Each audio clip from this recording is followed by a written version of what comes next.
Revenge films. This was a story from the time I was back home with my parents because I was about to give birth to my hometown. I was only meant to be there for a birth. However, after my birth, my health wasn't recovering very well, and I remained under the care of my mom for a while. My parents' house was about 40 minutes by car from my home, and so it wasn't too far. On the weekends and any other days off work, my husband Jonathan would come home to visit, and every single day he would call me and check on how I was doing. He was a really thoughtful husband. Every time he would arrive, the first thing he would do was express his gratitude to my parents. He would thank them for taking care of me and even brought my dad his favorite treats over to the house. My health wasn't recovering, and so my mom was the one that was pretty much taking care of the baby boy that I had just given birth to. My mother was the youngest of 6 kids and her family, so she was still young and still healthy. I was really fortunate to have such a strong, supportive mother. Of course, I really wanted to get home and be with my husband with our baby. But as long as my health was in this state, I was afraid that between taking care of the baby and taking care of the house, I would become overwhelmed easily. And so there wasn't much that I could do except try to get myself back on my feet. But thanks to being able to relax at my parents' house little by little, my health started to come back and I was starting to feel better. It was right around that time that one day, one of my mom's older sisters, my Aunt Karen, came over. This aunt was actually a very toxic member of the family. She was already belittling my mom as the youngest member of the family and bullying her, and then as for my mother's daughter, I could tell that she didn't like me very much either and looked down upon me as like a slave. Of course, my mother and I were not fond of this aunt and tried to avoid her. That's why my Aunt Karen showed up unannounced at the house and tried to come in through the front door. She and my mom got into this argument, and perhaps my baby was stressed by the commotion and he started crying. My aunt took advantage of the situation and stormed into the house, and then she barged into my room. At this time, I was sleeping, but then she turned to me and said something that made me think that I must be dreaming. Hey, you, Nancy! You need to hurry up and get a divorce from your husband! Huh? I couldn't wrap my head about what she said to me, especially that I'd just given birth to my husband's baby. And I just stood there, stunned in silence, but my Aunt Karen continued to blab with more nonsense. He's gonna submit to the new marriage certificate with my eldest daughter, Kathy. So yeah, it should be easy, right? It's fine if you want to continue with them in that house. Oh, but you better make sure to send money every month to our family. I couldn't understand a millimeter of what my Aunt Karen was saying, and I didn't even know how to respond. That best that I could come up with was, what are you saying? I already heard through family members that my Aunt Karen's younger daughter, my cousin Kelly, recently got a divorce, and she became a single mother. She had moved back in with her mother. However, my aunt's only daughter, the elder sister, Kathy, was the family's favorite, so she was going to have Kathy raise Kelly's child. But to give her the label of single mother would leave a bad image to society, and that's what she was going to have her marry my husband, Jonathan. And she said that in our daily lives, it's fine if he's living with me at home, but for everything parenting to a kid, he would show up along with my cousin Kathy at the child's parents. Everything she was saying was crazy, that my jaw hit the floor and I could not get a word out. First of all, even if she were to do that, what on earth was I supposed to happen between me and my cousin? That's why, of course, I tried to explain to her that there is no way that I could let that happen. But then she started saying that I needed to take her grandchild, adopt them, and pay for all of the child support fees because she had given me some celebratory money as a gift. She said that I had the responsibility to also help her family now. It was almost impressive that she could say something that was so outrageous like this, like it was a given. The more I thought about it, the funnier it started to become, and I couldn't contain my laughter anymore. Who on earth would destroy their family and just to hand over their husband like that? Aunt Karen, is there something wrong with you? Do you need to get your brain checked? When I said that, my aunt started to get furious. What the hell? Don't you know that you guys are my slaves? Stop running your mouth. You need to shut up and do exactly as I say. That's why I even went out of my way to get the divorce papers for you today. So hurry up and sign them right now. And then she grabbed my right hand and tried to force the pen onto it and trying to force me to sign the paper. She really lost her mind. Stop it. Stop that, Aunt Karen. I was able to get out of my bed, but my body wasn't fully recovered yet, so I didn't have full strength. I wasn't able to fight off my aunt's strong arms, and I desperately tried to defend myself. But then I heard a voice from behind me. What the hell do you think you're doing to my daughter? My mom came running into the room with a broom, and with all her strength, she hit her sister with it. Now that I think about it, I didn't hear the sound of a baby crying anymore, so she probably had taken the baby into the family room to sleep on the futon that was there. When I looked up, my mom had the broom up in her hand, and her face was bright red with anger. And then she shook the broom and hit my aunt with it with another swing. Get out! Get out of my house right now! Ouch, stop that! What are you doing? Stop! While my aunt was cowering underneath my mother, I stood there in shock. I had never seen my mom go against her older sister, nor have I ever seen her lose her temper, so I was completely shocked. What the hell? All they're gonna do is submit the marriage certificate together, so what's the big deal? It should be fine. Are you kidding me? I could hear every single word that you were saying down the hall over there. Why on earth should my daughter and her husband, who are very happily married, have a divorce, and on top of that, should have to marry your child? And on top of that, you're trying to get them to send you money. You're trying to get them to raise your grandchild. Babies aren't your toys, you know. My mother had completely lost it, and she continued to swing at my aunt with the broom. Finally, my aunt got up and ran out of the house screaming and crying as she flew out the door. Until now, my mother had never gone against anything that my sister ordered, so this must have been extra terrifying to her. As soon as my aunt was gone, my mom was clearly riled up from having blowing up on her sister, because she was panting and shaking. But seeing my mom like that, who would protect me no matter what it took, I admired her even more than I did before. And then, a few days later, my 2 cousins came out to our family home to apologize with my mom. We are so terribly sorry that my mother came over and troubled you a couple of days ago. We promise that we're going to ensure that she never does anything like that again. From what I heard from my cousin Kathy, apparently neither Nor or her sister knew anything about the situation of their mother's plan, and so they were furious about what had happened and went straight to the grandma and grandpa to tell them what was happening. For the record, not even Kathy knew about her mother's plan, and she was completely furious about how outrageous her mother was being. According to Kelly, Kathy had already had a boyfriend of her own. Of course they'd be angry about all this. And first of all, even though Kelly didn't in fact move back home, she was only planning on staying there until she was able to get a new job, and she would be able to work while having a child and was eventually going to move somewhere new. She never intended to stay there forever. Kathy had a lot to say as well, that she had always been bothered by the fact that their mother would always be over-affectionate to her and only her. It's true that I never liked my Aunt Karen ever in my life, but I don't remember disliking my 2 cousins. And at the end of the day, the people to fear the most were my grandma and grandpa. When they found out about the situation, I heard they call Aunt Karen immediately to their house. And first of all, my grandmother had always scolded my Aunt Karen for being so awful towards my mom ever since they were little kids, and yet she came over once again to our place to cause that much trouble.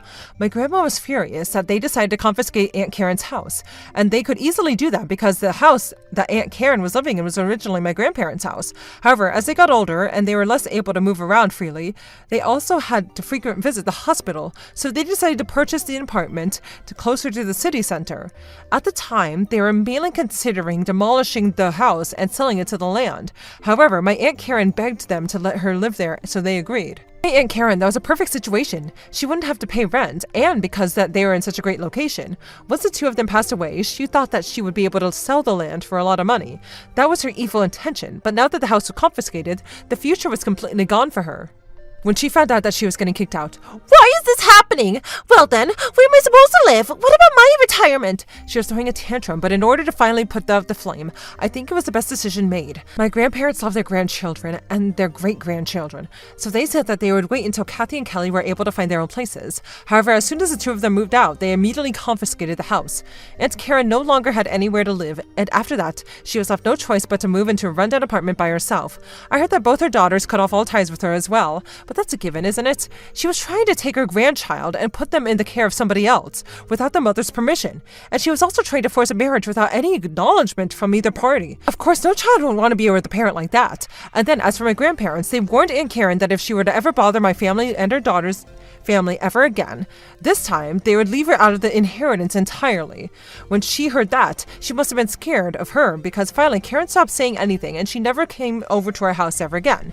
After that, my health finally recovered and I was finally able to go back home to my house. My husband came to pick me up and told him about what happened. I was temporarily moved back into my family house. I never could have imagined that I would get roped into a situation like that, but I have to admit that I was a little bit happy that I finally got to see my mom stand up to fight back against my aunt after being bullied for all these years, just to protect me. As for my aunt, she can take that. My name is Catherine. I'm 31 years old. Just the other day, my divorce with my husband finally went through. I was married to my husband for just over 3 years, and throughout the time, we didn't have any children. At the time, I was approaching the age of 30, and I was starting to feel rushed about getting married. When I introduced Thomas through a mutual friend, I was in such a hurry to get married that I was dating him without looking into what kind of person he was too seriously.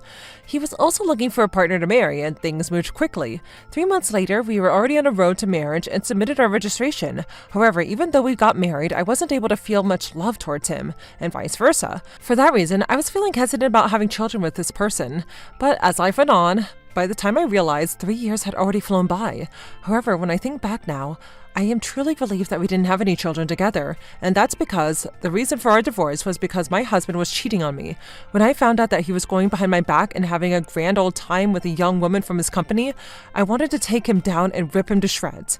But because he was quick to admit the affair, when it came time for the divorce, I was fortunate that we didn't have to argue too much about the separation. The divorce went smoothly.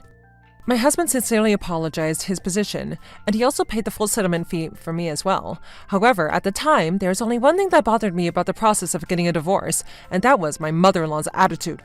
"Oh dear, that must have been so difficult for you. Good luck in the future. I'm sure the next marriage will go well." She was speaking to me like I was a complete stranger, and it wasn't her son that cheated on me. Even though we were getting a divorce, because her own son had an affair, I thought that in this situation perhaps she would have at least offered one word of apology, but my mother-in-law didn't show any signs of that whatsoever. Instead, she nonchalantly addressed me and we parted ways. Truthfully, ever since I met her, she had never really been able to read the room, and I felt like that she was a little bit off from the rest of society. So I didn't think much about it at the time, and I was really happy to finally part ways with Thomas and his family. That was a while ago, and I've already gotten remarried to my beloved husband, Kevin. Currently, I'm pregnant with our baby, and I'm about to enter my 8th month of pregnancy. My new husband was a very honest and kind man, and couldn't wait to welcome our baby together. Every day, he was reaching over and extending his neck and asking how the baby and I were doing. He was a husband of my dreams. The weather is so great, it feels nice to walk outside. One day, I was enjoying my daily walk through the park when I suddenly heard a familiar woman's voice call out to me. "Oh my, oh my, oh my, if it isn't you, Catherine! Long time no see! How have you been?" Standing in front of me was none other than my ex-mother-in-law. It's been a few years since I got divorced already, and to be honest, she was definitely somebody that I didn't want to see ever again. To me, I only had bitter memories with my previous husband, and now I was going to get remarried and have a new family and life. I wanted to forget about all of them. I struggled to smile, but I was trapped and had no other choice but to greet her. "Oh, hello, ma'am. Yes, it's been a long time." I did my best to at least seem polite with her, but I also tried to make my distance clear. But my former mother-in-law didn't seem to take note of that at all and kept talking. "Oh dear, what? A baby? Congratulations! When's the expected due date? Your stomach is quite large already, so I'm guessing it's pretty soon." "Oh yes, I guess it's not long from now." I didn't want to get too deep in the conversation, so I tried to hurry up and leave as soon as possible. But then my ex-mother-in-law said the most outrageous thing. "Well, I need to make sure I tell Thomas about this. Is it going to be a boy or a girl? This is so exciting. What should I name the baby?" When she said that, I honestly doubted my ears and couldn't believe what she said. "Huh? What do you mean, the name?" "Let's see, if it's a girl, let's name her Hannah. Because I was able to see you again on such a beautiful spring day with the flowers blooming. And Hana means flower in Japanese." What on earth is this woman saying? I'm so confused. I didn't understand why she was suddenly thinking about names for my child, and by the time the baby was going to be born, it was going to be summer already anyway. And yet she wanted to name the baby Hana. I didn't know how to react. Pardon me, but I'm already married to somebody else, and this baby is my child with my new husband. That has nothing to do with you and your son. I tried to say that a little bit more firmly, however, it did not seem to resonate with my former mother-in-law at all, and she simply laughed it off. "What are you saying? We were once family, so don't say something so cold after all these years. I'm really looking forward to seeing my first grandchild's face. I bet she's going to be all so cute." She was continuing saying the most outrageous things, and then from there, my ex-mother-in-law kept talking and talking without giving me any opportunity to interfere. "Once the baby is born, I'm sure you're going to struggle to find clothes for it. You know, because children grow so fast. Oh, I know, I have such a great idea. Why don't we get baby clothes for you? In that case, it'll make things much more financially easy for you too, wouldn't it? You know, back in the day, I used to go to sewing classes, so I'm pretty confident in my sewing skills. Even all my friends, whenever I show them my new creations, they always compliment me and tell me how good I am. This is perfect." I didn't even have a second in between my mother-in-law's babbling to say a word, and I started to get irritated with her. "I'm sorry to say this, but the baby has nothing to do with you whatsoever. Of course, when the baby is born, I have no intention of letting them meet you, so please don't get involved with me any further. I have already divorced your son, so you and I are nothing more than strangers now. Please leave us alone." I said this firmly to her and stood my ground, but then my mother-in-law instantly changed her expression and her face turned red. "Excuse you? You think it's okay for you to speak that way towards me? Who do you think you are?" And then she glared at my face. I couldn't understand why she was taking this attitude with me, and my ex-mother-in-law was being so unreasonable that I knew that she couldn't continue the conversation any further. "I'm sorry, but I'm in a rush, so I'm going to excuse myself now." and I turned around and hurried back home. What is this woman doing? I've always thought that she was strange ever since I first met her, but she doesn't seriously think that her son's divorced wife child is actually her own grandchild, when there's no biological relation or marital relation. That doesn't make any sense. Anyway, I hurried home, and when I got there, in order to tone down my anger, I decided to pour myself a cup of coffee and relax on the couch and calm down. However, in that moment, suddenly the doorbell rang to my house, and at that time, I opened the door without confirming who it was at the other side of it, and to this day, it was one of my biggest regrets in my life, because standing there in disbelief was my former mother-in-law. I had never told her about my new address, so there's no doubt that she must have followed me from the park. Whoa, wait, what are you doing here? Out of nowhere, wait a minute, did you follow me from the park? Oh my, what a beautiful place you're living in. It's so spacious, and I'm sure Hannah is going to be having such a great life here. If you have such a big space, it's probably going to be fine if you have one more, don't you think? There's plenty of space for 2 kids here. It's none of your business. What on earth do you want coming here? Well, don't you think it's normal to know what kind of house your grandchild is going to be growing up in? Why don't I go ahead and take a look? And she said that. She forcibly pushed past me and walked into my house. That's enough already. If you're going to go any further into my house, I'm going to sue you for trespassing. And then my former mother-in-law turned around and smiled as though she had won. Oh my, you're going to sue me? Are you sure about that? If you do something like that, then that's one more thing they're going to be embarrassed about here. And she laughed. Huh? What's that supposed to mean? Hoo-hoo, listen to this. Stephen has actually become an apprentice with a very, very prestigious politician. He knows a lot of brilliant lawyers as well, and so it'd be very easy for them to erase anything that you're trying to say against us. Stephen is actually Thomas's younger brother, but when I did the calculations, he should be around the same age as a college student right now. I don't remember hearing anything when he was in high school and wanting to become a politician, so I wonder when he started moving in that direction. That's what I told you, didn't I? And you don't know what that politician has quite an influence over the local police department as well. If you're not careful, you might become one of the targets. And you wouldn't like that, would you? So what do you say? The baby is going to be my grandchild, aren't they? When she was taking it this far, it was already a disaster. I immediately called my husband, and I had him come home immediately from work. However, that was when the unexpected happened. Oh, what the hell? If that's what you're gonna do, then I'm gonna do the same to you. Oh, hello? Yes, Stephen? Listen, come on. You need to go talk to your boss. Make sure that you put these people in their place. Sure. There's no need for you to hesitate whatsoever, because this woman is planning on hogging my grandchild all to herself. Stephen, was that your name? You're a college student, aren't you? Is it true that you are an apprentice with a politician? Actually, no. It's not true. Excuse me? When we asked Stephen for the details, it turns out that he was actually just doing some volunteer work for a local politician during the community election, and his mother has interpreted that to suit her agenda, and she made up a narrative that her son had become an apprentice to a politician. What are you saying? Didn't you say that you had some strong lawyers that are on your side? I never said a word about anything like that! What are you talking about? You're embarrassing me! Huh. Well then, I'm gonna leave now. See you at home, and you better explain. Without any word of an apology, I was extremely irritated by my ex-mother-in-law's attitude, but that was when my husband opened his mouth. Excuse me, ma'am. Do you think that you can just go home without a word? What? Law Article 130, illegal trespassing of a private residence, can result in a prison sentence of less than 3 years, or a fine under $1,000. What? Prison sentence, huh? What are you talking about? Listen, my husband is currently a practicing lawyer, and so this is a very quick conversation for us to have. What? You never told me that? How was I supposed to know?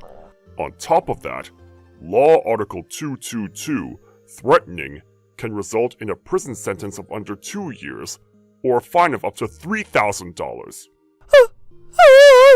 Oh dear, again? Law Article 261, the destruction of private property, can result in a prison sentence of a minimum of 3 years, or a fine of up to $3,000. Shut up! That's enough! And in the end, my ex-mother-in-law started to throw a tantrum in our house, and we were no longer able to contain her, and so we ended up contacting the police and had her taken away by them. After that, we took her to court and she was found guilty immediately. Not only was she heavily scolded by her family, she also became the talk of the neighborhood, and it seems that she's having to stay at home to avoid everybody's glares towards her. I think she got what she deserved. A couple of years ago, my mother-in-law passed away. At that time, my family and I were living with her. My father-in-law had already passed, and there was a family grave. So my husband Jonathan, my son Thomas, and I took care of the mother-in-law until her last breath. When my mother-in-law was still alive and healthy, there were often times that she would harass and abuse me, punching and kicking me. But at the time, I didn't want there to be any problems in the family, so I thought everything would be fine as long as I tolerated it and held it in. But then one day, my mother-in-law slipped on a staircase and she fell down and broke her hip. When she was stuck horizontally, she was no longer able to physically attack me, but that wasn't the end of the abuse towards me. Now that my mother-in-law was no longer able to physically hurt me, at the time, she was hurling terrible and abusive words at me. At the time, I wasn't able to take care of her myself, so we had to hire a helper. But my mother-in-law started telling the helper that I was doing awful things to her, to the point where there was no limit, and the helper ended up calling the police because of it. The reason why the helper didn't think my mother-in-law was lying and actually believed her is because my mother-in-law harmed herself and created scars on herself, and they claimed that I did it to her. When the police were called to the house, I did my best to explain the situation to them, and even though I tried to convince the helper otherwise, she glared at me and never trusted me again. I was exhausted that this much was my everyday life. When one day my mother-in-law was crying that her hip was hurting even more than usual, and then we rushed to the hospital. That was when they discovered that she had an aneurysm in her hip, and she was hospitalized. To be honest, once my mother-in-law was hospitalized, I felt a huge weight lift off my shoulders, physically and emotionally. While she was hospitalized, I was demanded to come to the hospital by my mother-in-law numerous times, but then as long as I went home, I knew that I would be free from the torment, so I could tolerate it. As usual, she was saying terrible false things about me to the nurses at the hospital. Because nurses have seen all kinds of patients and all kinds of personalities through the years, they could see through whether somebody was lying or not, like a piece of cake. It must have been really difficult for you with a mother-in-law like that. And instead, they sympathized with me. Up until now, everybody just jumped right on board with my mother-in-law's nonsense. So when I heard those words from the nurses, it was really refreshing, and I felt another weight lifted off from my heart. From there, I would visit my mother-in-law in the hospital, and she would just spit out awful words at me. And the nurses would come in and try to save me. Your daughter-in-law is going out of her way to come visit you. It's very rude for you to say that to her. They tried to defend me, and my mother-in-law seemed unamused that her verbal abuse towards me and the trash talking about me wasn't working. Knowing that there were people that understood my struggle, it wasn't so painful for me to go to the hospital, and it was around that time that the doctors started to tell us that we would begin to prepare ourselves for the worst. And right as we were told that it was about the time to be, our entire family was called to the hospital to her bedside. Even though she was awful to me all these years, my mother-in-law loved her grandson, and she was always kind to Thomas. And then she turned to her beloved grandson and said, "Your grandma is going to be going to heaven soon, but I'll be watching over you and protecting you from there." She said that. A single tear fell down from her cheek. However, when he heard those words, my son said the most unexpected thing to his grandmother. Excuse me? Are you kidding me? Obviously, there's no way that you're going to go to heaven after all the terrible things that you said and did to my mom! Perhaps those words were extremely shocking to my mother-in-law because immediately after that, her expression changed and she passed away right then. Of course, we were all shocked by the sudden moment that my mother-in-law passed, but we were even more shocked by the words that came out of my son and that said that to her. I wasn't able to hide my confusion even when it came to the funeral. And then, after the funeral, my husband said, "And now, we can finally live together as a family." He said that. To our disbelief, this time, my son punched his father. My husband was so shocked that he was punched by his own son that he laid there in shock. Even though you never once tried to protect Mom, you have some nerve to call this a family! I've never once thought of you as my family, you bastard! He said. But what he was saying was true. Even when my husband could see right in front of him, my mother-in-law was awful to me. But every single time she yelled in such terrible insults at me, my husband would just pretend that he didn't hear any of it and pretended like he didn't see any of it. My son must have been watching all of this all along. My mother-in-law had adored my son, but I remember a number of times that he said to her, "Stop saying such terrible things to my mom, and please, stop hitting her!" I'll never forget when I overheard him say that. I can imagine that he knew that my husband wasn't doing anything at all to help me, and my son wanted to do whatever he could to save me. I was so moved by him. In the end, after that, I got a divorce from my husband, Jonathan, and Thomas himself declared that he was going to be cutting off all ties with his dad. Naturally, I received a full custody of my son, and the divorce was settled so that Jonathan would be paying me child support fees every month. However, I barely had any income at the time, and so I said to my son, because I was so rushed to get a divorce, I also wasn't able to get that much of an amount for child support fees, so I'm honestly not sure if I'll be able to send you to high school to pay those school fees. I'm so sorry. But when I said that, my son responded strongly. "I'll get a part-time job and go to high school, so you don't need to worry about us, Mom." and he smiled. My son was still in middle school, but at this moment, as well as the moment with my mother-in-law, with my ex-husband, I was amazed how much my son had grown up.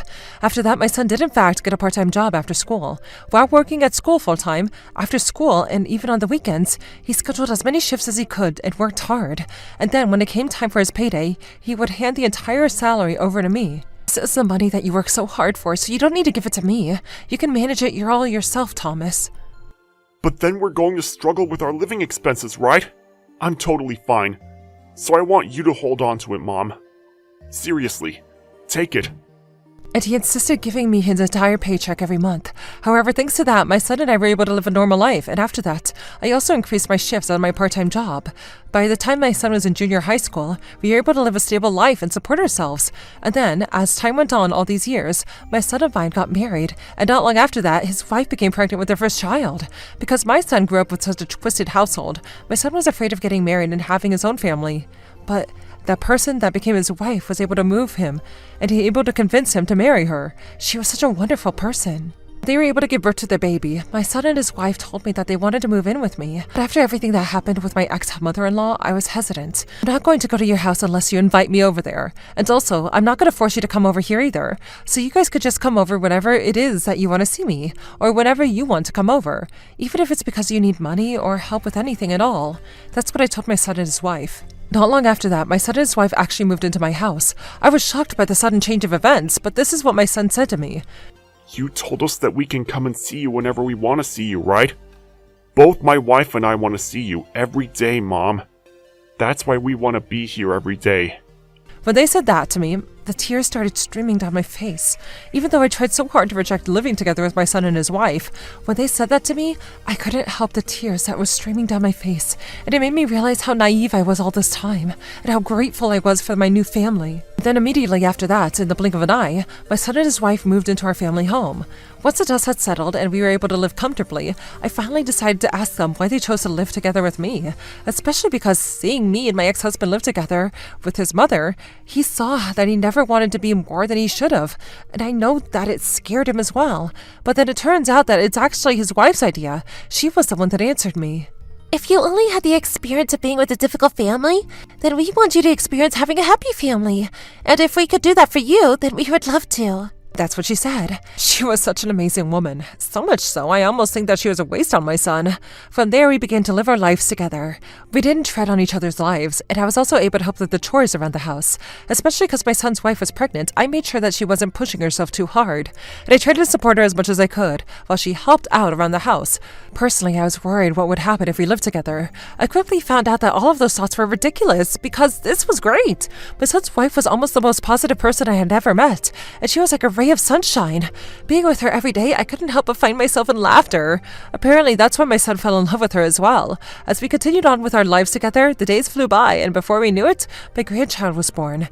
I never thought 1 in a million years that I would have my own grandchild, but the baby girl that my son and his wife gave birth to was so cute that I couldn't handle it. For my ex-husband that I divorced, ever since the day that we got a divorce, I hadn't seen him once. I once confirmed with my son as well whether he wanted to stay in contact with him, but his response was, that was it. For my son, it was probably that unforgivable of a situation with my mother-in-law and ex-husband.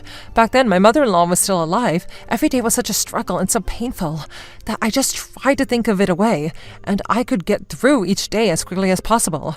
And yet, who could have imagined that my future was going to be so full of happiness like this? However, I knew that happiness was a result of my son and every single one of the actions that he took in order to create this peace.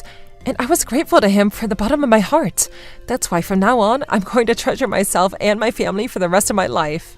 My name is Catherine. I live at home with my husband Jonathan and his mother, Mrs. Smith. Jonathan and I were in our 3rd year of marriage, but we were having difficulty being blessed with a child, and I was starting to feel quite stressed about it. And on top of that, I was being troubled by my mother-in-law's heartless harassment, and I was a victim almost every day. Ever since she moved in and started living with us, my mother-in-law would say things like this almost every single day. Hurry up and give birth to my grandchild! Once you give birth to the grandchild, divorce and get out! Not only that, but with every little thing that would go around the house, she would lecture me saying, that's not how we do things in this family! And with all the harassment after doing every chore around the house, I was honestly feeling defeated.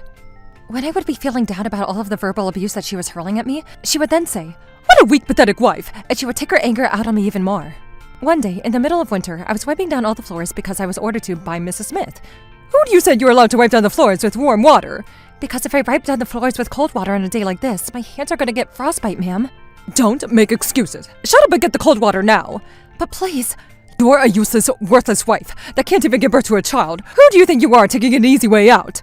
Once you're finished with all the floors, you better wipe down all the windows and with water too. And she said that. My mother-in-law went out of her way to fill up the entire bucket with ice-cold water. After being forced to wipe down the entire house in the middle of the winter with cold water, my hands did in fact get frostbite, and by the next day, I had caught a cold. I was reaching my limit, so I vowed to talk to my husband about the next opportunity I could.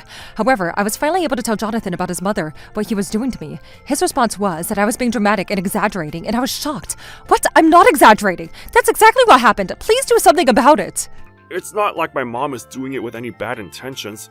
I'm sure it's not that bad, so just tolerate it. She has her troubles too. That was when I understood that I didn't have anybody on my side in this household, and the anger that I had inside of me towards my husband and his mother had reached its peak. It was the straw that broke the camel's back, and I had enough. I thought of a way to get revenge on them. From that day forward, I decided to record all the verbal abuse of his mother and saved all of them into a file. One day on a weekday, I confirmed that my husband was in the room next door before I started folding the cleaning laundry in the living room, and then I started singing a creepy chant in the creepy tone endlessly on repeat. A few minutes later, my husband flew into the living room where I was, completely pale in fear. What on earth is going on? What's wrong with you, Catherine?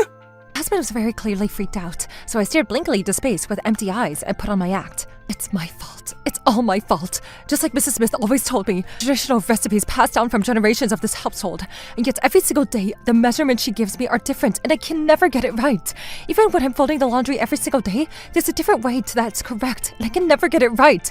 And when she tells me that once I give birth to the grandchild to get out of this house, that she's gonna raise the baby, and yet I can't get it right. It's all my fault. Because you said that she doesn't have any bad intentions, isn't that right? I got married to you because I believed in you, so that's why I have to believe you. I have to believe you. And that's why, of course, Mrs. Smith doesn't have any bad intentions. That means it's all my fault. I can never get it right.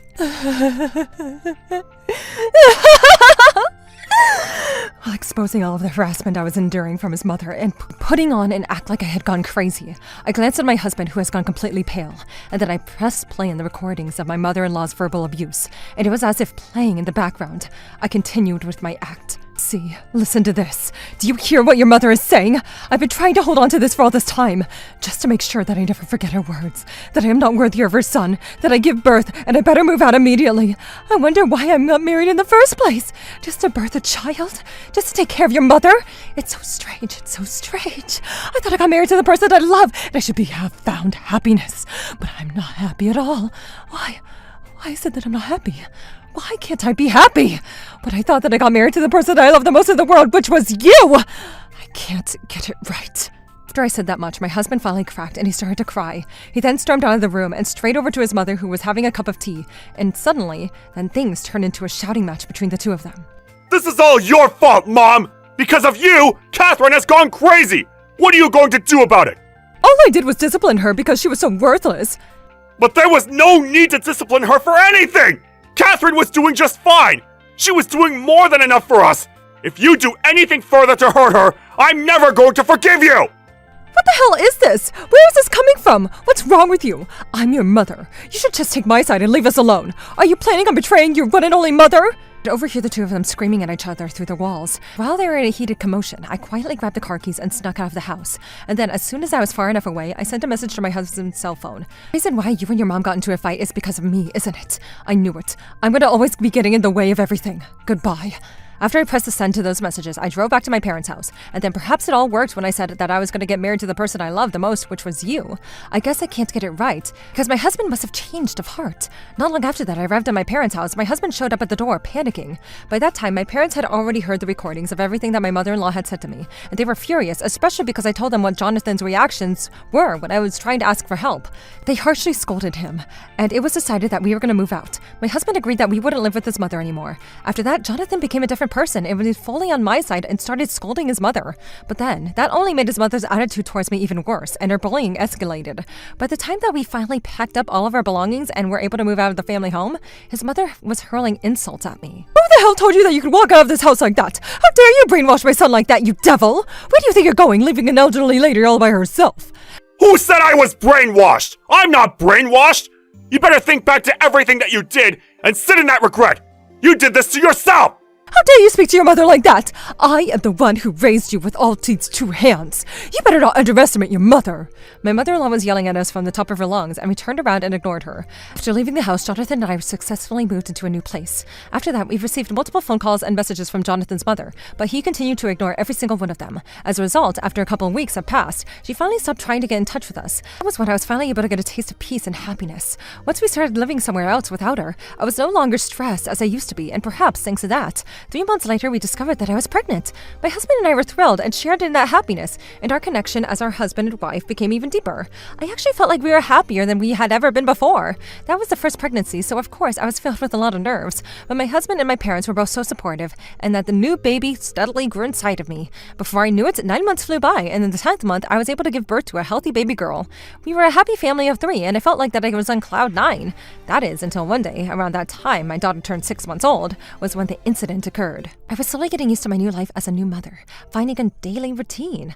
One day, I was outside for my daily walk with my daughter in the baby stroller. I was pushing her along the park when suddenly I felt like I heard a sound of footsteps behind me, of someone running closer and closer to me. As soon as I recognized the footsteps were getting closer, I turned around, but it was already too late. To my disbelief, my mother-in-law had come running down the park, and before I could react, she snatched the baby stroller out of my hands and kidnapped my daughter inside of the stroller as she ran off. I immediately reacted. My mother-in-law already had a momentum and was running away, but I desperately chased after her. But unfortunately, I was in such a panic that I tripped and twisted my ankle and banged my knee on the pavement.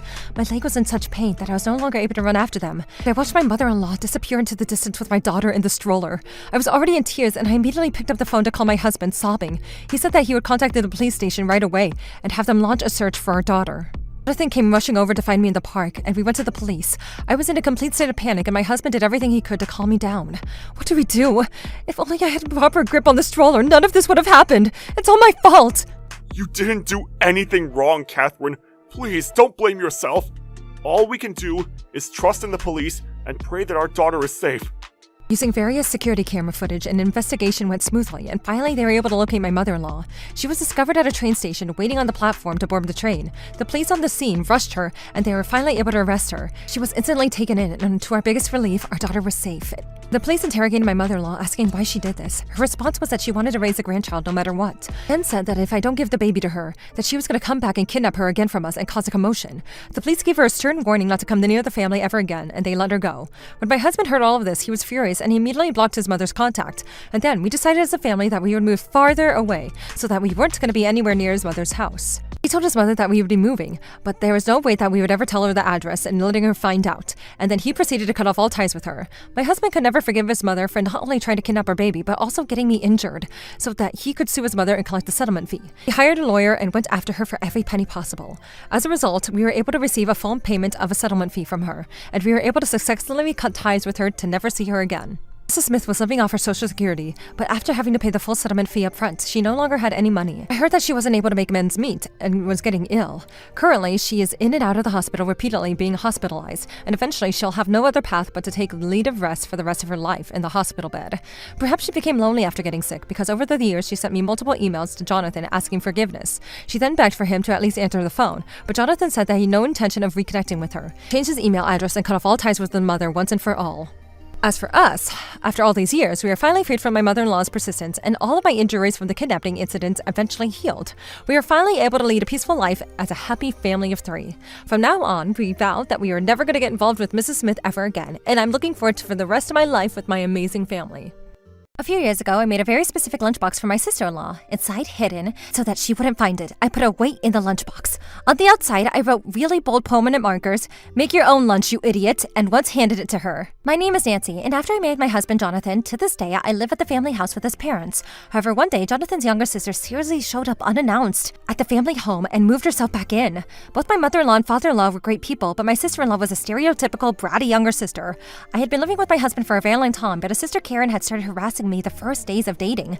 The first time I met her, she told me to my face that Jonathan's last girlfriend was very much prettier than me. After that, when we announced that we were going to get married, this is what she said. "Excuse me, I can't believe that someone like you is going to become my sister-in-law. This is the worst. My brother should have just been able to find a prettier wife than you. This is so embarrassing. I definitely never want to be seen walking with you." I was stunned. However, this is what she's been like every single time that I saw her, and little by little, it turned into sadness, into irritation. Jonathan told me that I could just ignore her and leave her alone, and that's exactly what what I tried to do. My sister-in-law really was a pain, but thanks to my mother-in-law and father-in-law being such good people, every single time that Karen said such terrible things to me, they scolded her on my behalf. Jonathan and I were the ones that actually suggested living together with them until the very end, and they tried to resist, saying that they didn't want to get in the way of our lives. However, as Jonathan's mother got older, she started to have more trouble with her legs, and it seemed that she had difficulty even going to the grocery store, so I wanted to be able to be close to her and support her the best I could. I also discussed the situation with my parents, who were already living in my oldest brother and his wife, so they were very happy to agree to the arrangement. Around that time, Karen had just gotten a new job, and she had moved out of the house and was living by herself at the company. However, one day, Jonathan's parents sat me down and told me that Karen would be moving out into the family's home. They apologized to me over and over again, knowing that she and I didn't get along very well. When I asked them the reason that Karen was moving back, apparently it turns out that Karen was reckless with her money, and it had already been months since she had paid rent to any of her bills, and so she was finally kicked out of the landlord. Deep down inside, I didn't want to believe that, and I considered moving to live separately from Jonathan's parents. However, they seemed very sorry about the situation, that I decided to do my best to tolerate it so that I could support them. Because my company was very close to their house, during my lunch break, I was always coming home to cook and eat lunch at home. Every day, I would make lunch boxes for my husband and his parents, but then when my sister-in-law moved back into the house, she demanded that I also make her a lunchbox. I was annoyed, but adding one more lunchbox wouldn't make that much of a difference, so I reluctantly agreed. However, about 1 week later, I started making her lunchboxes. Karen came home with a very huge, two-tiered fancy lunchbox and told me to start making her a full lunch in every single day. And not only that, but she started telling me what to put in it and how to decorate it, and her orders were irritating. What made matters worse was that ever since she moved back in, forget to pay rent, I knew that she wasn't putting any money towards bills or living expenses. And yet, everything she was demanding that I put into her lunchbox were expensive ingredients. The only reason I was making everybody lunchboxes in the first place, and also the reason why I was actually coming back home during this single lunch break and waking up really early in the morning to make everyone's lunches for the sake of saving money. So why on earth should I have to spend money and put expensive ingredients into my sister-in-law's lunchbox? When I eventually didn't make the lunchbox to her request, she told me that it was flavorless and started complaining to me, and I had enough finally. If you don't like how it tastes, then you don't need to eat it. I'm not gonna make lunchboxes for you anymore, so please go ahead and figure out what to do for lunch yourself. When I said that, Karen threw a tantrum. I was in the kitchen doing preparations for the next day lunches when she swiped everything off the counter and trashed it all. I was working from the morning until evening, waking up super early in the mornings to make everybody lunchboxes, and on top of that, I was also taking time out of my own evening to do homemade preparations for the lunchboxes. And I couldn't believe what she had just done. The anger was boiling up inside me, and yet Karen snapped at me. You're the one who married into this family. You're gonna regret going against me. As soon as she said that, my in-laws came running into the kitchen and they shut her up. My mother-in-law chased Karen into the bedroom, and I could hear her voice echo through the house. How dare you waste food like that? And not only that, but Nancy is working full-time and still going out of her way to make lunchboxes for her. What do you think you're doing? Go apologize right now. After being yelled at by her mother, Karen dragged her feet out into the kitchen, and then she turned to me and apologized under her breath. I was furious, but given that my in-laws just punished her as well, I decided to forgive her. After that, my husband and parents apologized to me as they helped me clean up all the food that was splattered across the kitchen floor. And then my mother-in-law turned to me and said, I am truly sorry. Tomorrow, you don't need to make any lunchboxes, okay? She looked really upset and bowed her head to me as she apologized. No, ma'am, it's fine. I'll wake up earlier than usual in the morning and I'll still make lunchboxes tomorrow. In that case, then you should go to sleep earlier than usual today. You can leave the rest of the cleaning to me here. So please, go ahead and get some rest. And since she said that, I decided to take advantage to go to the bath. However, as I tried to make my way to the bedroom, Karen came out of her room with vengeance. You better not think an ugly pig like you has won against me. And even those lunchboxes, even though you finally made yourself useful, look at what you've done. You'll regret this. Those were her first words to me, and I couldn't take it anymore. That was when I would vow to get my revenge. That being said, Karen was the type of woman that even after being yelled at that much by her mother, she still was able to take such a bad attitude. So I knew that just getting into trouble with her parents would do absolutely nothing to damage her. That was when a certain idea came to mind. The next morning, I chose to wake up extra early and put my plan into action. I decided to go out of my way to make my sister-in-law's special lunchbox. But actually what I did was I stuffed my clay into the lunchbox, and with a white pen on top of the lunchbox, I wrote, "Make your own lunch, you idiot," in large letters, and then wrapped it up in a beautiful Japanese cloth and left it on the kitchen table. Of course, looking from the outside, all the lunchboxes looked normal, and as usual, when everybody woke up one by one, they grabbed their lunchboxes from the kitchen counter. Thank you for always making these for us, Nancy. They're always delicious, so I can't wait to have mine. My father-in-law took kids to work. Karen came down last, and so I handed the lunchbox over to her and said, "I'm so sorry about yesterday, Karen. I made this for you. I hope you'll enjoy it." And then I handed her a heavy lunchbox. Karen seemed very pleased with it as she snatched it and went to work. But then around 7 o'clock later that evening, Karen stormed into the kitchen with extremely force, shaking with anger. At the time, everybody was home, but she stormed straight up to me. Are you kidding me? Thanks to you! Do you have any idea how much embarrassment I had to go through at the company? What the hell is this lunchbox? And then she threw the lunchbox at me with all her strength. And then she started blabbing about what happened when she got to work that day and went to her lunch breaks. As it turned out, my sister-in-law was acting like she made the lunchbox herself, that I had actually made, and she was showing it off to everybody. Well, I had already had that idea that that's what she was doing. And then apparently, there was a man at the company that my sister-in-law had her eyes on, and she invited him to have lunch with her. He also had seen my lunchboxes previously and agreed. But then, when she opened the lunchbox, the only thing inside was my note and a tray full of clay. And then, of course, it became clear that the lunchboxes that she had been bringing and claiming that she made herself were actually made by somebody else, and the man got up and left the table. Apparently, Karen thought that I had made the lunchbox for her as an apology, so before she opened it up, she completely assumed that it was an extra fancy lunchbox that day, and she put a big show before she opened it to everybody.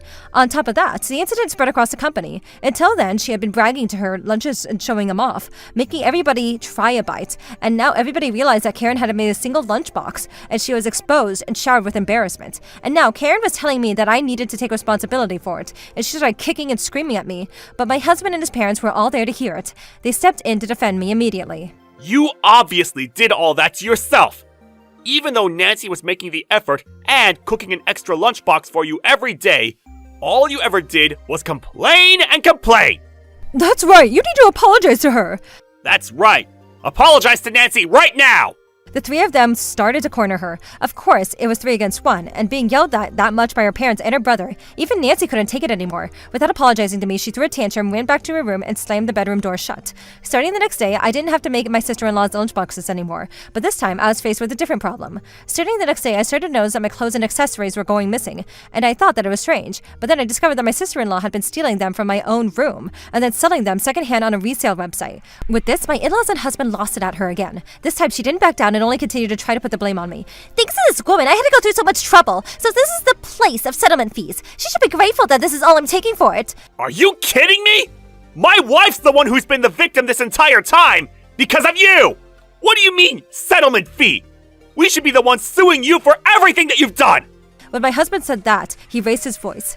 When he said that, everybody in the family had finally reached their limits of patience, and they finally kicked her out of the house. My sister-in-law was crying and saying it was wrong for them to kick their biological daughter out and leave the daughter-in-law in the house. But then my mother-in-law went outside and physically chased Karen around the house and far away, and eventually, Karen stopped coming near the house. After that, I heard my sister-in-law rented a rundown apartment and is living there by herself. But this time, it's discovered that she was stealing products from her company and selling those online as well, and she was fired. When she lost her job, Karen came crying back to the family house saying that she no longer had a job and said that she had no money for the rent, bills, living expenses, nor could she buy any food. She begged her parents to let her come back for the family home, but my in-laws said that they could no longer take care of her and they disowned her.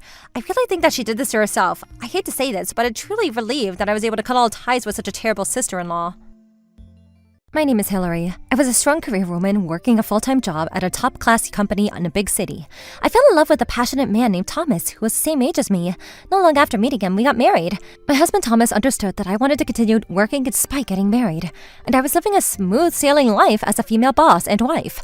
I was also making a lot more money than Thomas. However, one day I sensed that something was wrong, and when I went to the hospital, I was unfortunately diagnosed with cancer and was going to spend the rest of my life in the hospital. In the beginning, when I was first hospitalized, my husband, Thomas, came to see me every single day. On the first day of treatment, he asked me, How's it going? How's chemotherapy? Do you think it's going to work? Do you think you'll be able to get back to work soon? I think I might be pushing it. I only started a treatment anyway. I lightly laughed at my husband's joke. My husband Thomas was the type that had never fallen under any kind of serious illness.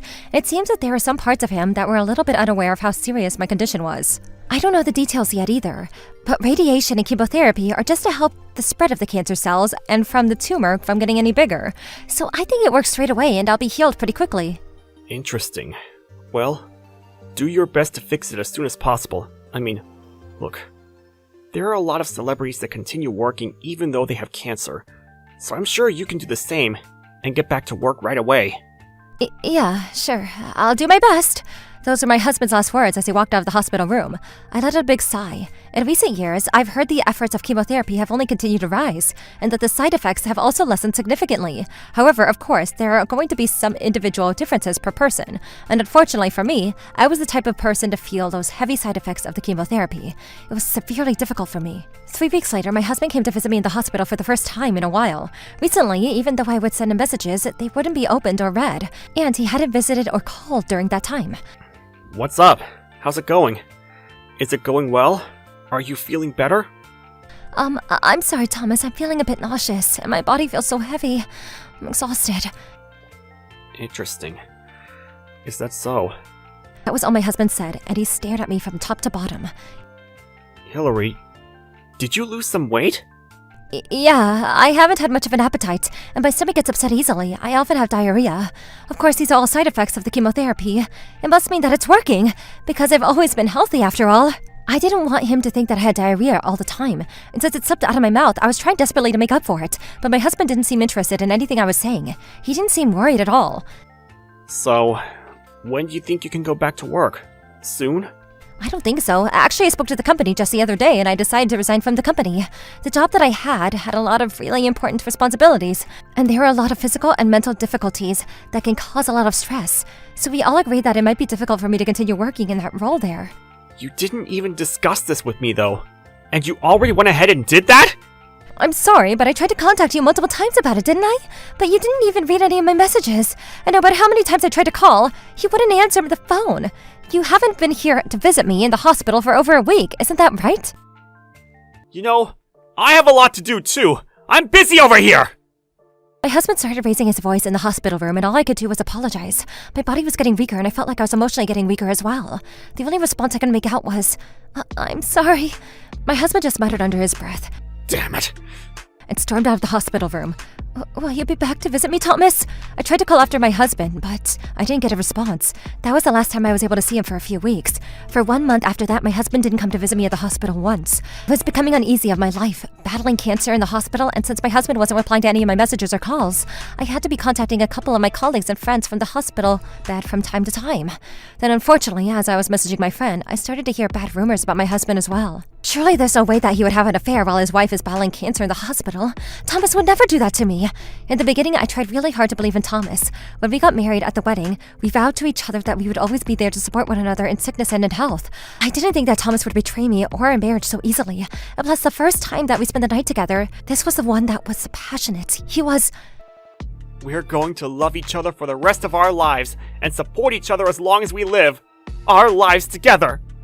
My husband was the only one that said that to me at first. As his wife, I should be the one to believe in him the most. I can't doubt him now. Because of the chemotherapy, I was both physically and emotionally weakened. That's why I tried to convince myself that I was just getting carried away in bed delusions, that those were just side effects of my situation and that everything must be fine. However, time only continued to pass without any contact from Thomas, no matter how many messages or calls I made. And after 2 months of not receiving a single phone call or text, it'd probably be impossible not to be worried. My hope was wearing thin, and I started to have suspicions. At the time, I had a friend that was working at a detective agency, so I asked him to launch an investigation and please relieve me of my suspicions of my husband having an affair.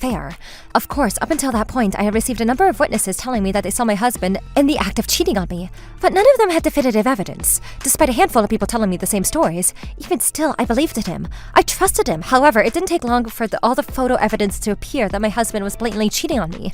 I was devastated. This must be a joke. I can't believe it. How could you cheat on me at a time like this? How could you boldly bring your mistress into our home and have an affair in our home? At that point, I had passed the point of anger, and I demanded that my husband come to the hospital. Because he was ignoring all contact from me, I had to ask one of our mutual friends to get involved to tell him to come here. When my husband finally walked into the hospital room, he saw me for the first time in months, his eyes opened wide. Whoa, whoa, whoa. Those side effects of chemotherapy are crazy! Look at your skin! It's like sandpaper, it's so dry. Not only that, but what are those things that look like pimples all over you? Gross! What happened to you? This time, my husband came closer and stared straight at the strands of my hair that were remaining on my head. Hey, are you serious? You're only in your 20s and you're already balding? Even though you're a woman, too! This is wild! How embarrassing! How could you say awful things? I couldn't help but let the tears fall down my cheeks. Despite everything that I was going through, battling cancer in the hospital, I was suffering every day emotionally with this, and yet I still try to believe in my husband. Where has the time gone? There is no need for me to listen to any of my husband's excuses or reasons anymore, because his attitude has now revealed everything that I need to know. My husband, Thomas, he doesn't love me anymore. It was true that my outer appearance has changed quite a bit since receiving the diagnosis and treatment, but even still, I try to be mindful and do my best to maintain myself. I use low-impact shampoo, and I spend a lot of time drying it on a low setting. I also did my best to put extra effort into my skincare, and that was all because I wanted my husband to still think of me as being beautiful, so all of the efforts were a waste. So what do you want? Dragging me out here when I'm busy? Thomas, you're cheating on me, aren't you? I got straight to the point, and when I pointed directly at Thomas, he seemed a bit shocked. I thought you couldn't even take one step out of this hospital, or even get out of that bed. So how the hell do you know about that? Well, that's easy. I can just ask any of our mutual friends around town about it, and also I asked a formal investigation through a detective agency. I have all the evidence already. Ha! What a joke! Instead of putting your efforts into focusing on your recovery, I can't believe that you are wasting your energy on useless things like that! That's why you're still sick, and that's why you're balding! That's awful. How could you say that to your wife? On the first night that we spent together, you were the one that promised me that we were going to love each other for the rest of our lives and support each other as we live our lives together. And I believed you. How many years ago are you talking about? That's so far gone in the past. And plus, look at you! Thomas was pointing a finger straight at my head and holding his belly and laughed out loud. I don't remember ever marrying such a balding wife like this, you idiot! You bald idiot! This is hilarious! You're not even a woman! I hadn't lost that much hair that I should be called bald. I was doing my best to maintain it, but I couldn't deny that I had lost a lot of hair since starting the treatment. To be honest, for him to repeatedly point out one thing that had been stressing me out and depressing me the most, I couldn't help the tears from streaming down my face again. However, my husband didn't pay any mind to it in this state and neglected any of my feelings. When a bald, ugly woman is crying, it doesn't make me feel a single thing at all. And this is why the only time a girl's tears can work as a weapon is limited to pretty girls only. Then my husband pulled some papers. They were divorce papers. Here. Well then, let's get a divorce. Surely you don't think that you can still be a wife after you can't even earn money anymore, and on top of that you're balding? That's not wife material at all. You know that, right? If someone like you is my wife, it's way too embarrassing. I wouldn't even be able to face any of my friends if they knew that this is what I married. I immediately agreed to the divorce and signed the papers. There was no way that this relationship was salvageable, that we could go back to a happy marriage after this. At the time, I had multiple times that I wished that I could die. However, thanks to the support of my amazing friends and family that continued to cheer for me, and I was able to get over this extremely difficult time in my life. 2 years later, I was finally discharged out of my life in the hospital. I had recovered to the point that I actually lead a normal life again. Going through chemotherapy treatment truly was difficult, but it all worked, and I recovered. And then, when I went back to my feet, I got married to my old friend of mine. There weren't any grand decisions of love like there were with my ex-husband, but he was a kind person and every single day I was happy. But then one day my ex-husband showed up at the front door with my current husband in the new house. My husband wasn't home at the time, and so I answered the door by myself. Hey, we promised each other, didn't we? That we're going to love each other for the rest of our lives and support each other as we live our lives together? So will you help me? Couldn't believe that those were the first words out of my ex-husband's mouth, and I scrunched my face. What do you mean, love each other for the rest of our lives, when you were the one that had an affair? Well, that was... You see, I just couldn't bear to watch my beloved wife become so weak, and so I had to escape reality with another woman. Please believe me! So what? There's no way that I'm going to accept that. More important, like, why is it that you came out of here and out of nowhere to see me? Actually, I'm in debt. It's just a mere $30,000, but I know that you're back at work, so that should be nothing when it comes to your income, right? And I know that your husband is a full-time employee too.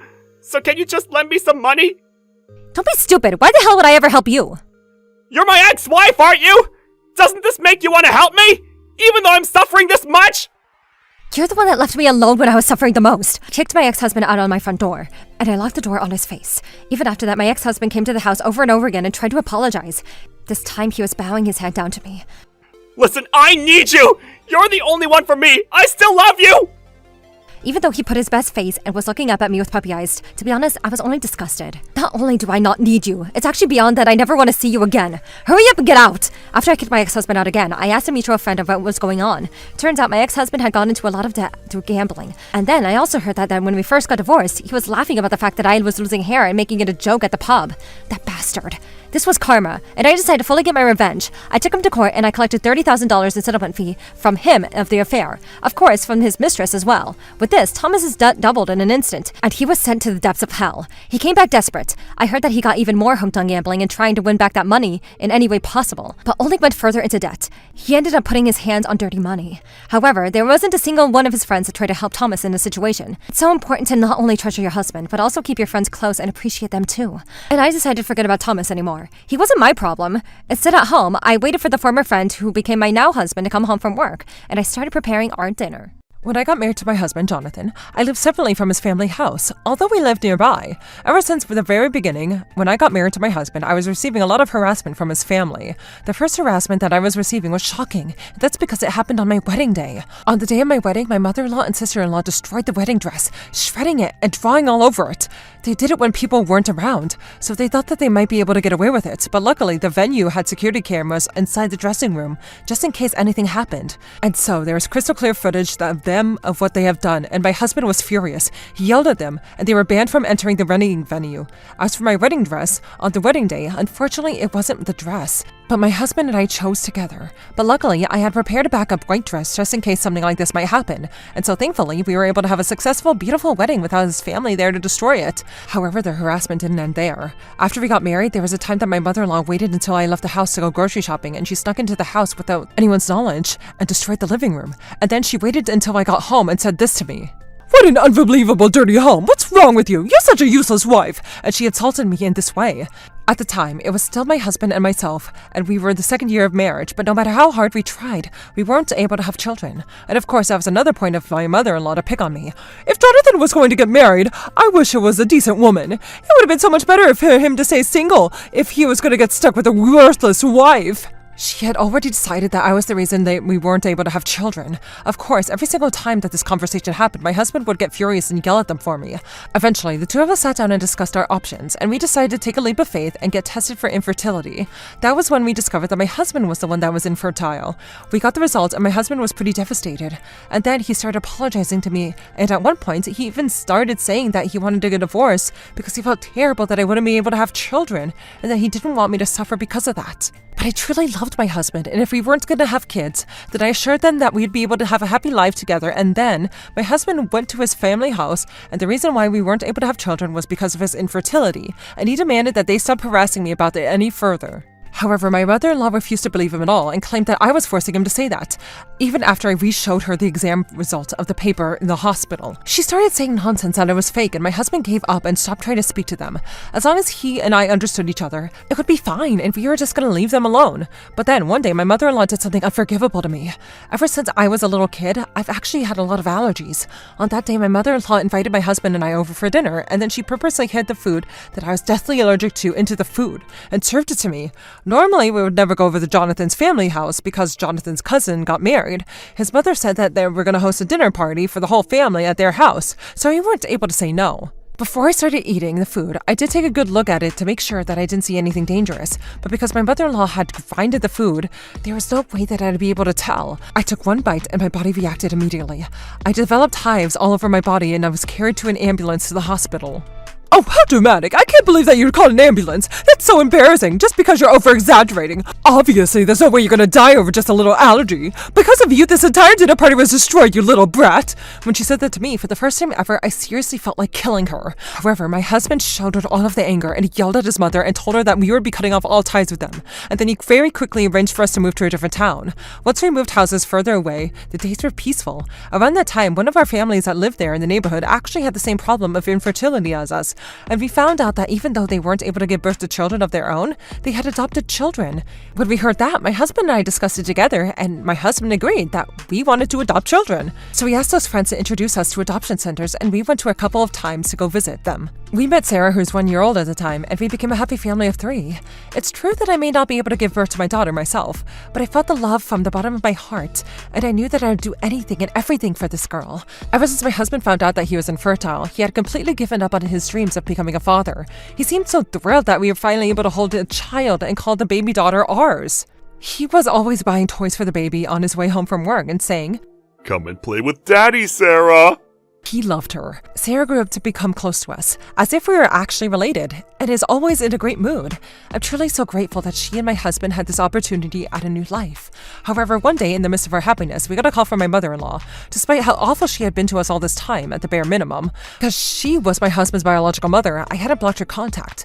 When we first moved, she was contacting me a lot, but perhaps because my husband had yelled at her once again, that had quieted down for a while. But then my mother-in-law said that she needed to speak to me urgently. My mother-in-law, I knew it was going to be something outrageous anyways, but because she was being annoying, I decided to listen. When she proceeded to tell me that when her sister-in-law moved back to the family home, because she had an affair and got a divorce. However, using the reason that the kids aren't getting in the way of her marriage, she left the 2 kids at the family house and ran away. My father-in-law had already passed away, and she was screaming that she wouldn't be able to look after the kids herself, and so my mother-in-law was troubled, and she was coming to us for help.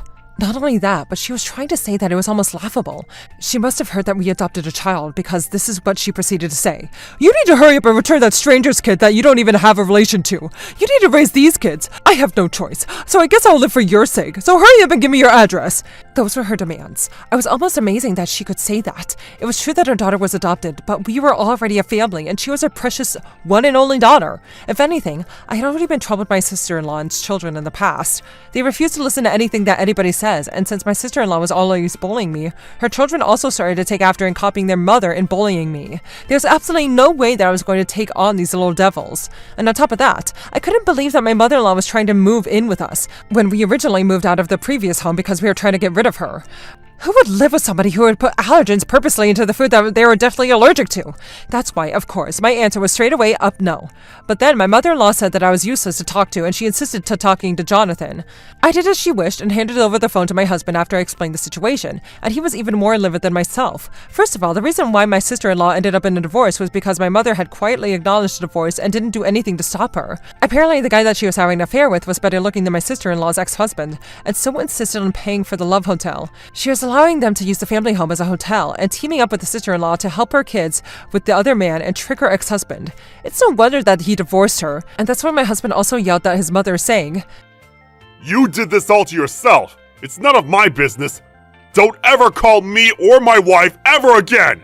But then, this time, my mother-in-law became desperate, and as an alternative suggestion, she started to make it seem like she would make an exception and let that kid live with them. This only made my husband even more angry. What do you mean, that kid? Sarah is our precious daughter. We don't need your permission or anything to live with our daughter in our home. And then he hung up the phone on her. After that, we both immediately blocked her phone number so that we would never have to speak to her ever again.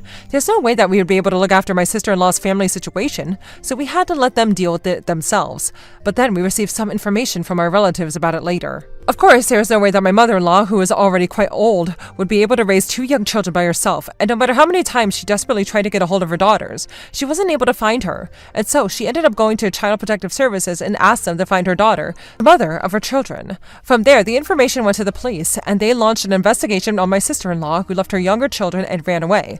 The police were able to locate her, but when her new husband found out about the whole situation, the marriage collapsed. Child Protective Services also launched an investigation, and I heard that my sister-in-law was about to be charged for crimes. In the end, she was pardoned for those crimes, but she became furious that her remarriage with her boyfriend was destroyed because of all this, and she blamed her mother for it.